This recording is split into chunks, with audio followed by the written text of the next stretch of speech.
All right, so this is going to be a walk around and description video of my really beautiful 1973, 1974 TVR 2500M.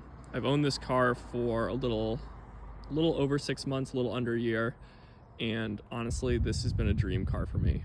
I remember seeing my first 2500M when I was 15 or 16. The way that these cars look, the way that they sound, just everything about them really struck me.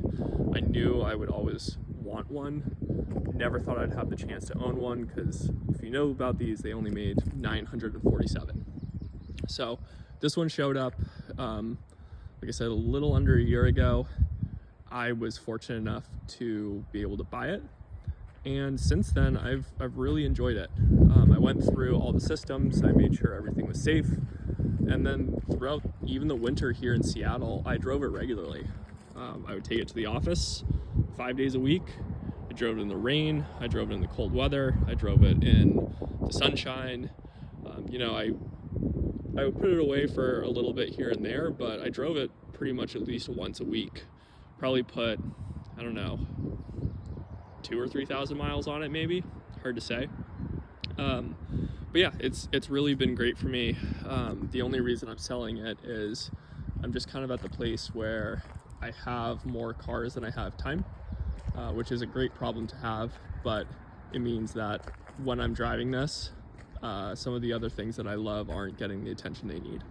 So specifically, I have a BMW 2002 that I've owned for 8 years that is in desperate need of a restoration, and by selling this car, I'm hoping that I actually start the restoration on that car and really love it and enjoy it the way that it should be loved and enjoyed.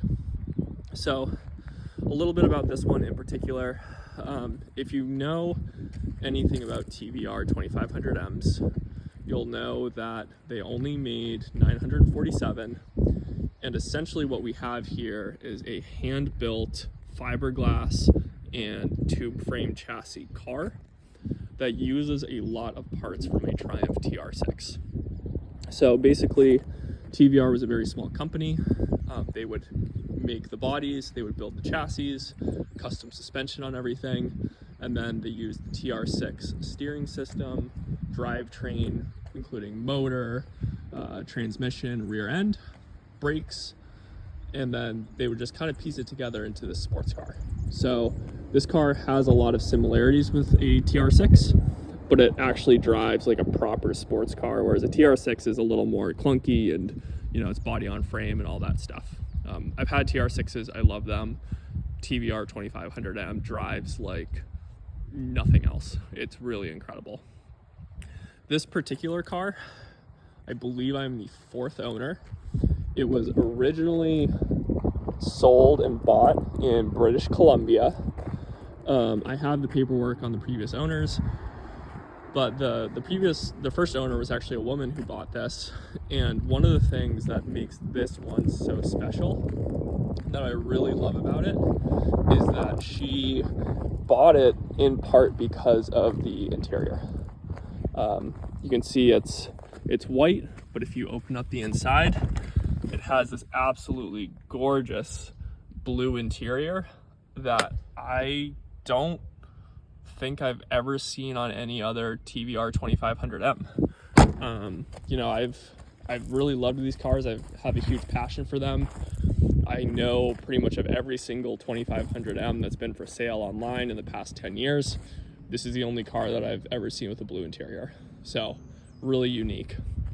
Another cool thing about this car, being a Canada car, was spec'd with a heated rear glass. I guess you could say hatch glass, but it's not really a hatch because that doesn't actually open. So this is really, really special. A, that the glass is still intact and there's no chips, because this glass is impossible to replace. But B, it was spec'd with a heating element, and that heating element actually works. So really, really insane. This car too has been taken really good care of. I believe it was restored at some point in time. It was in pretty good condition when I bought it. I really just had to do a few little things, but let's go over some of the highlights. One is it's got new tires on it. New Falcon Sinceras. they're an okay tire. It's really hard to find 14-inch tires, but you know, that's what I was able to get for it. They work great with the car. They look great. A few other things: new ball joints, and pretty new tie rod ends and all brake hardware. So all of that was gone through. Everything looks good. Like I said, I looked at this car intensively before I really started using it regularly, and everything is great. A few other things that are great: SU HS6 conversion. I did just go through and tune up the HS6s and do a valve job. If you know anything about the Strombergs, the HS6s are just a much more reliable carb for this car. I don't know if they actually give more performance, but it's a better carb all around. The Strombergs are good, but a little flawed in certain ways that you can look up online. So a few other cool things: this car rides on, like I said, independent wishbones, dual wishbones on all four corners. Super unique for a sports car of the 70s. Really handles like nothing else on the road. But also, this one in particular has Spax suspension. So adjustable ride height, adjustable dampers. I did play around with the dampers quite a bit. I got them set up to where I like it. I think the car drives pretty well.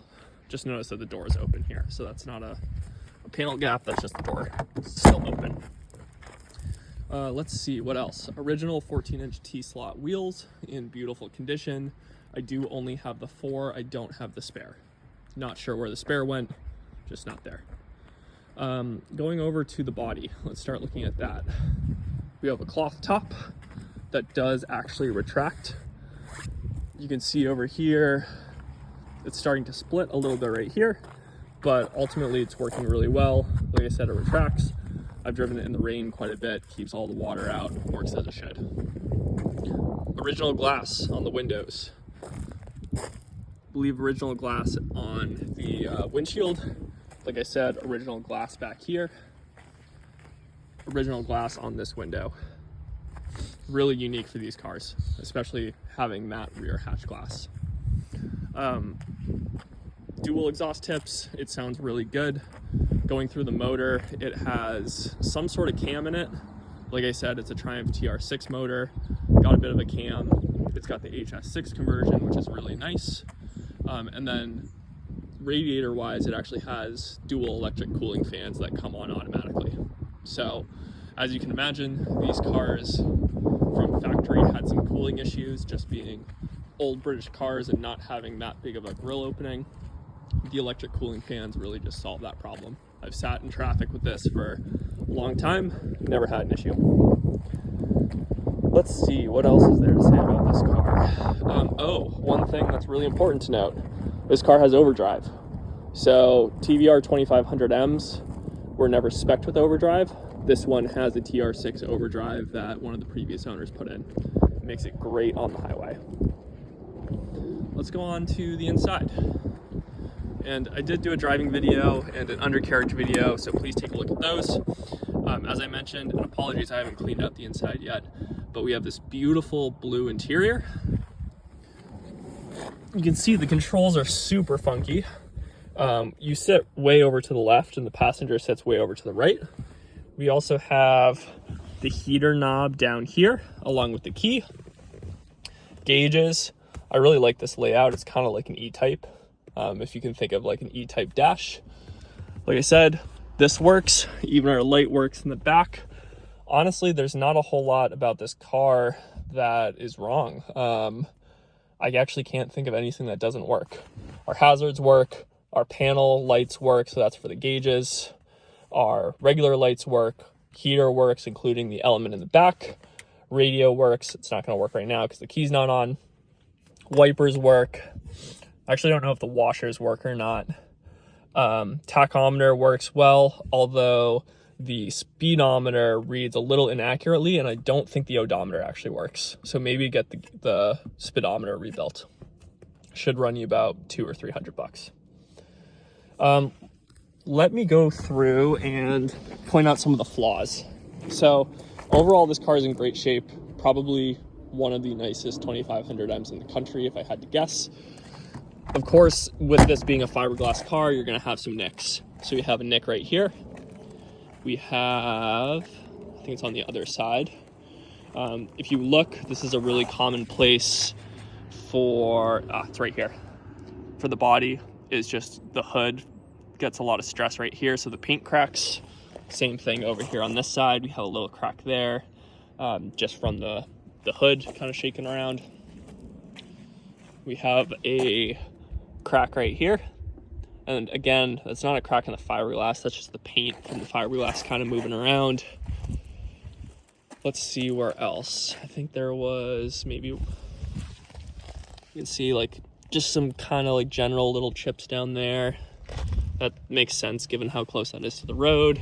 I thought there was one other. No, of course I can't find it.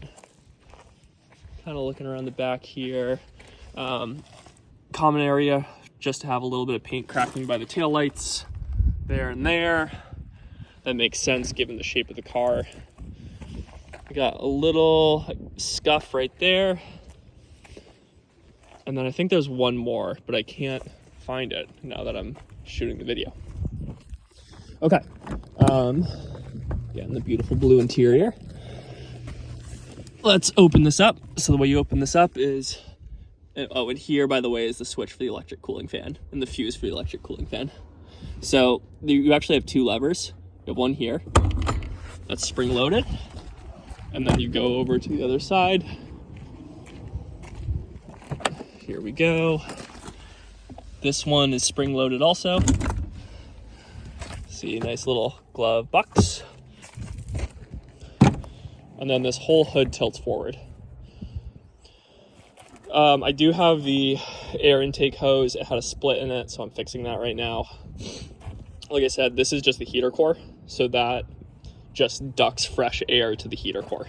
Not necessary for driving. Like I said, we have SUHS6s. I do have another air box for these, but I like the access that this gives for tuning, so I put new filters on it. I did a coolant flush as well, given that this car was in storage for a while, and a new thermostat. You can see over here we have our dual electric cooling fans. Normally the spare tire would go right there, but I do not have a spare tire. And yeah, overall, I think this is what you should expect. It's just a very clean TR6 unit. Like I said, the engine itself has some sort of cam in it. It has a really nice lopey, kind of choppy idle. It sounds like a V8. Really love that sound. But everything works as it should, and you'll see that in the driving video. Now, I will close with like kind of the three things with the car that are not perfect. One is, with it being an older Triumph motor, it does burn a little bit of oil, mainly on decel. So if you're really pinning it, once you come off at like say 5,000 RPM, once you hit decel, it'll burn a little bit of oil. That I believe is due to valve guides. It's not been bad enough at all that I have felt the need to replace it. Maybe over the winter, if I wasn't driving it as much, I would pull the head off and do the valve guides, but it doesn't really impact the drivability of the car. So I've just left it. The number two thing is that there is a flat spot somewhere on the flywheel, which means that once in a while you will go to start the car and the flywheel or the starter will spin on the flywheel. If that happens, usually it just catches after a second or so. But if it doesn't catch, the trick is to just put the car in fourth, push it like an inch or 2 inches ahead so that the flywheel moves a little bit, and then it starts up as normal. So that's the second thing. And then the third thing that I mentioned is just the speedometer. I think because it has the overdrive transmission in it, the speedometer reads low. So if it says you're going 60, you're probably going like 90. Maybe not that much, but the speedometer, and then I think the odometer gear is broken because I don't think I've seen the odometer click over. So I would, get those things addressed. Like I said, none of those have impacted the drivability of the car. And yeah, I don't know what else to say besides this car has been fantastic for me. I hope we find a good home for it. Like I said, it's truly probably one of the only TVRs out there that you can drive every single day if you want to. That's what I have done, and I'm really going to miss it. I hope we find it a good home.